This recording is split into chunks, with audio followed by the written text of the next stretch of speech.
I'm going to talk about three things. The first one is why do I compose? The second is how do I compose? And the third is what do I compose? So I'm going to start with the why section. So I remember when I was a kid, a lot of uncles and aunties, they used to come to my house just to chill with my parents. And my parents, like, they love embarrassing me. So they used to go like, हाँ कुछ बजाओ, कुछ गाना वाना हो जाए. So I was like, cool, हाँ मेरा काम ये है. So I started playing something and I kind of gave them my best. I did like random licks with my right hand and odd time signatures, and I did everything I possibly could. And the good part is, like, at the end of it, like, even though if they didn't get it, they used to clap and they used to smile. But then what ticked me off was, after I was done playing for them, they always used to ask me something like, हाँ बेटा, but चल क्या रहा है? So I was like, okay, अभी आपके लिए तब ले क्या यही चल रहा है. I'm gonna do music and I'm gonna make a living out of music. But it was always so hard for them to establish this thing in their heads that, okay, someone can actually make a living out of music. So no matter what I did and no matter how well I played, they used to always ask me, हाँ बेटा, music तो side के लिए ठीक है, but करना क्या है life में, चल क्या रहा है? So that, you know what, I have to share this. The number of times the word band baja has been shoved at my face whenever I told someone I want to do music. So if someone asked me like, what do you want to do? So I told them that I want to learn production and composition and mixing and mastering and see like how everything goes. And then they would just generalize the whole thing and they'll be like, oh, so band baja karna chahta hai. So I was like, okay, nice. Then I actually tried so hard. Explaining the whole concept to them. Okay, music is not just band, but it's like there's this whole sphere of music with like infinite beautiful things inside it. They take that sphere, they like compress it, and they limit it to that like barat going in front of your house, and they just like, they say something like, okay, band baja. I've been doing music for more than 12 years. I still don't know what a bandmaster means. I mean, that's what everyone told me I'm going to be when I grow up. Oh, ye bandmaster banega because in music. I still don't have any clue what the word means. But, just a second. What I actually realized was that they were trying to calculate my passion in terms of financial stability and security. And that's not a bad thing to do. I mean, that's what any sensible adult would do. Like, if you tell them what are you doing, if they have to like measure your success, they'll probably be like, pay kitna hai and where are you working and how are you working. So that's what they were trying to do. So this made me realize something. I had this like conflict of thoughts inside my head. The conflict was, should I stay true to my art or should I work for money? So this is my first and foremost, and this is probably the most important message I would want to put out to any other artist who's working or struggling right now. That initially when you start as an artist, you have to split your soul. So if you're an artist, I can make a sick Harry Potter reference right now. Horcruxes. Any Harry Potter fans in the house? Yes. Okay, cool. So initially, like when you start as an artist, you have to split your soul in two parts. So let's call them Horcrux A and Horcrux B because Harry Potter is cool. So I'm going to talk about part B first. Horcrux B is all about sustaining in this world because you're not going to rely on your parents forever. You need money to work, okay? I've done things I'm not proud of. I've played at places I'm really not proud of. I've done jingles for these pills I cannot even name on this stage. It's too bad, okay? I've done things I'm not proud of, and for money, like, we have to do these things. So this is basically part B, I mean, where you try to manage your survival and where you try to like earn money and sustain as an artist.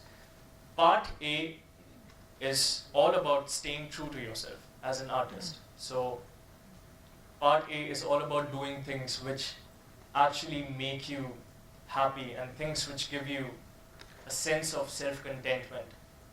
So the most important message that I want to put out right now is that you should let both these parts coexist peacefully. You should not let things from part B bleed into part A, or you should not let things from part A bleed into part B. If someone comes to me tomorrow and if they tell me, okay, Tushar, we've got this animated short film and it's a 10-minute documentary kind of thing, and the deadline is like in 10 days and we're going to pay you like 40 grand for it. And if I go like all artsy and no bro, I'm going to stay true to my art, like art is life and everything. So I'm going to lose 40 grand, and probably if in the next sentence he tells me he's going to pay 80 grand, I'm going to, okay, screw my art, okay, give me the project. Okay, I won't do that, but I have to earn money, I have to earn my bread and butter as a musician.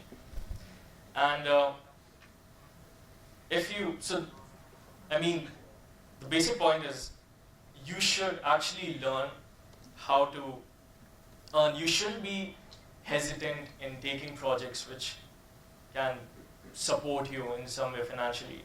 And if you talk about part A, the most important thing to keep in mind, part A is the part which is like really true to yourself. So the most important thing that you should keep in mind is that you should not adulterate the process of making your art with things like money, with things like fame, or whatever music gets you. So you should never do that. If I'm making something which is going to make me happy, and if I'm going to make something which is going to give me a sense of self-contentment, I shouldn't really keep things like money or fame in mind. I shouldn't create those things keeping these factors in my head, because that's going to reflect in my art. In fact, I should always make the art with a pure heart, and then let art do the magic. Maybe what I created is so good that it earns me a lot of money, or maybe what I created ends up being so good that it gets me a lot of fame.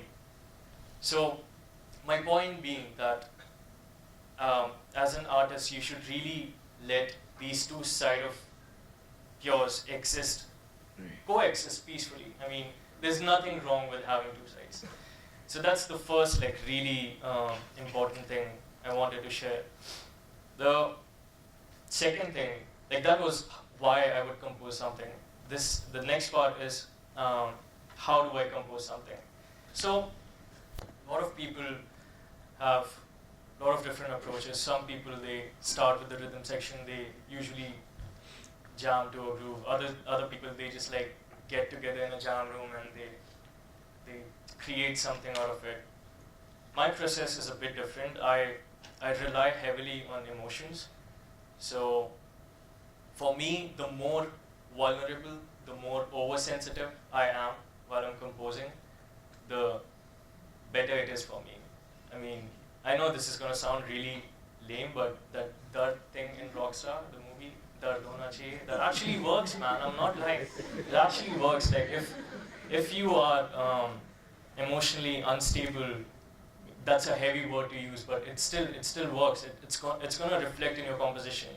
And the misconception is, it doesn't need to be only towards the negative side or only towards the dark side.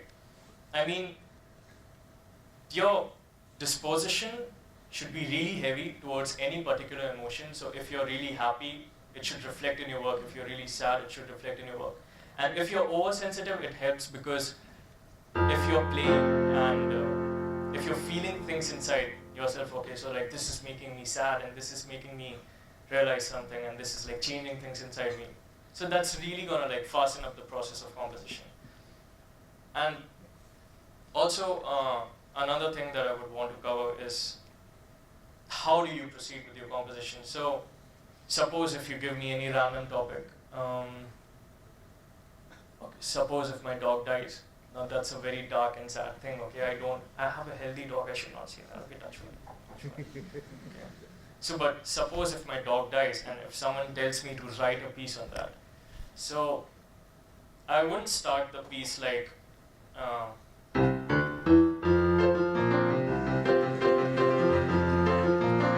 oh, my dog died. Oh, he died. See, unless I'm a sociopath, I wouldn't do that. You do understand, right? so wrong on so many levels. Probably my family is gonna disown me. He's like, "Zyada music ho gaya, hatao ise ghar se." It's too bad. If I have to compose something which is related to something sad, I'm probably gonna start with a minor chord and then probably do something like this.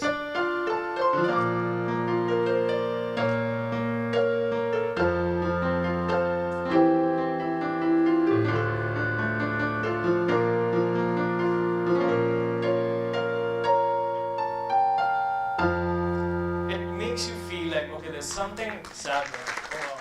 My point being, like, if you want to compose something which depicts some sort of grief, you need to be on the same lines. You need to use minor chords wherever you can, and you need to work accordingly. A couple of years back, I made this composition. The composition is called numinous.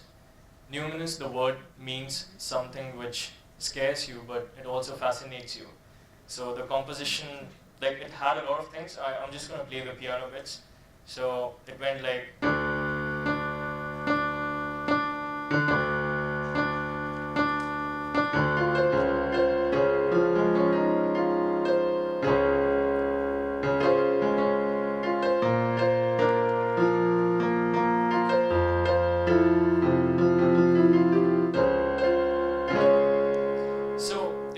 to break this piece down. So I'm starting. This is all of a sudden, like, for me, this chord brings out the feeling of getting scared. So if I'm going from this scale, all of a sudden I'm scared of that thing. But then I see that, okay, that thing is not really that scary, it can fascinate me, so I move on to another chord. That kind of makes me, this chord kind of makes me realize, okay, it's not really that scary and I can deal with it. And then the next chord is about fascination. So this chord, this particular chord, it makes me feel that I'm actually fascinated of whatever the thing is. And then I go back to the previous chord. But I also have to remember that I'm actually scared of the thing. So yeah, it's kind of like the circle of life. But this is how actually, I mean, if you're composing and if you're using this technique, if you're relying heavily on evoking emotions, so this really works. I mean, you have to feel things with the way you move on, and usually works. So that's how I compose things. And the last thing that I would like to cover is, you know, like I've been doing some fusion projects on YouTube, so Indian Jam Project is all about that. So as a layman, how would I see Indian classical and Western classical? Not, Western classical is actually the wrong term to use. Let's just call it Indian classical and something which is not Indian classical. So, okay, the best way to describe this is, okay, if there are two kids and both of them are absolutely brilliant, and the first kid is like really focused about life, and his whole life revolves around one point, and his trajectory is set, and he isn't going to go out of that. And the second kid, he also has a point. His life revolves around this point, but he likes writing poetry, he likes singing, he likes dancing. He's an extrovert. So if you talk about fusion, it's these two kids helping each other out. That's what fusion is. Because if you're playing Indian classical, and if this is the root note of your rag, and if I play Bhairav,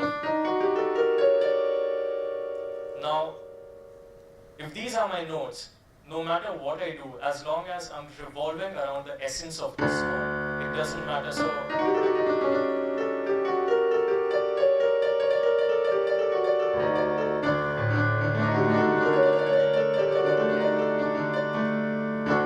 I mean, the thing is, everything keeps coming back to this note. So as long as I'm holding this note, so this is the point around which the first kid's life is revolving. let's name that kid something. Okay, Indian classical, Indie. That's a horrible nickname. Okay, so Indian classical is Indie and Western classical is Westie. I'm not proud of myself, but so Indie's life basically revolves around this whole point, and he can this is his trajectory, and he can roam if as long as he's inside this path, he can roam around wherever he wants. He can do whatever the hell he wants. It doesn't matter because he's staying inside his path as long as it's in the round. Now, if you talk about Westie, and if this is his point, if this is the point around which his life is gonna revolve, and he can go out of it. He can do whatever he wants because he sings, he dances, he writes poetry. So he can just make any random thing out of it.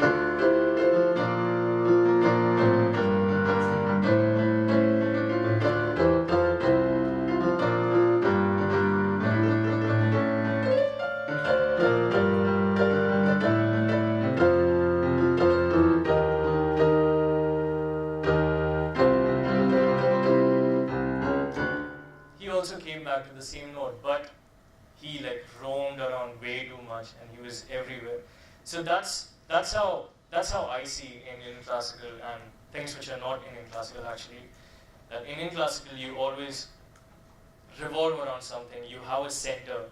And a lot of times people say things like, okay, but Indian classical is it's like a cage and it limits you. But how I see Indian classical is like a cave inside which you can meditate. Indian classical is not about going out there and doing crazy improvs when it comes to chord changes or anything. Indian classical is all about exploring the depth.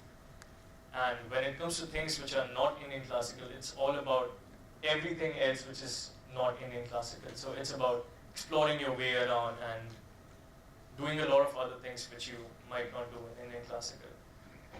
So if Indie and Westie, if they're sitting in front of me, and if Indie tells Westie yo, I know that you're really versatile and you do everything, but you need to chill for a second and you need to focus on something.